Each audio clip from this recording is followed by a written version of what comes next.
بسم الله الرحمن الرحيم الرحمن علم القرآن خلق الإنسان علمه البيان الشمس والقمر بحسبان والنجم والشجر يسجدان والسماء ورفعها ووضع الميزان ألا تطغوا في الميزان وأقيموا الوزن بالقسط ولا تخسروا الميزان والأرض وضعها للأنام فيها فاكهة والنخل ذات الأكمام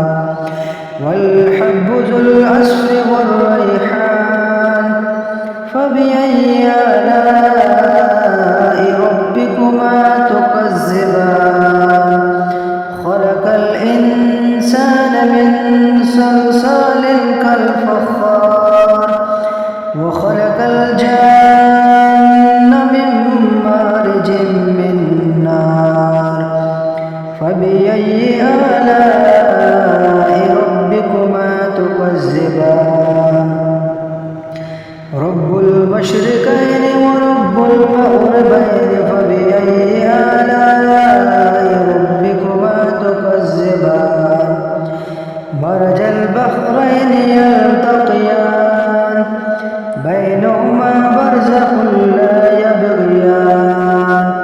فبأي آلاء ربكما تكذبان يخرج منهما اللؤلؤ والمرجان فبأي آلاء ربكما تكذبان وله الجوار المنشآت في البحر كالأعلام فبأي آلاء ربكما تكذبان كل من عليها فان ويبقى وجه ربك ذو الجلال والإكرام فبأي آلاء ربكما تكذبان يسأله من في السماوات والأرض كل يوم هو في شان فبأي آلاء ربكما تكذبان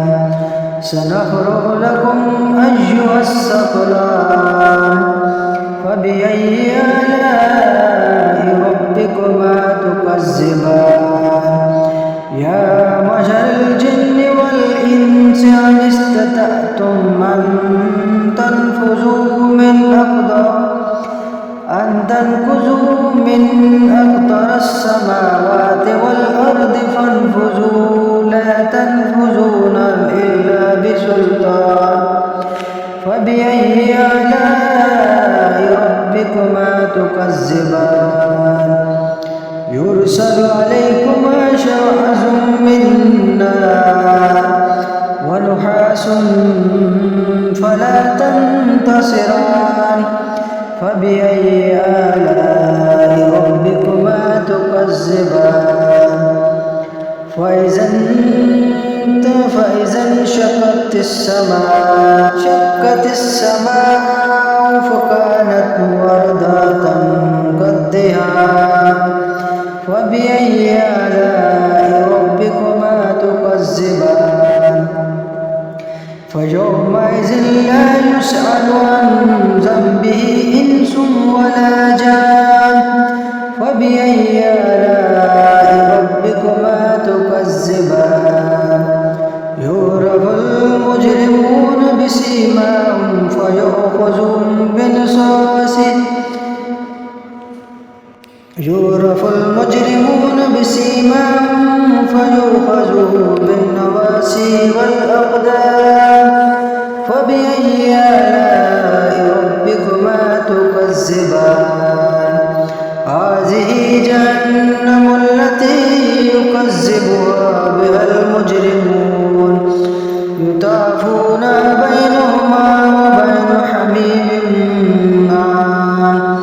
فبأي آلاء ربكما تكذبان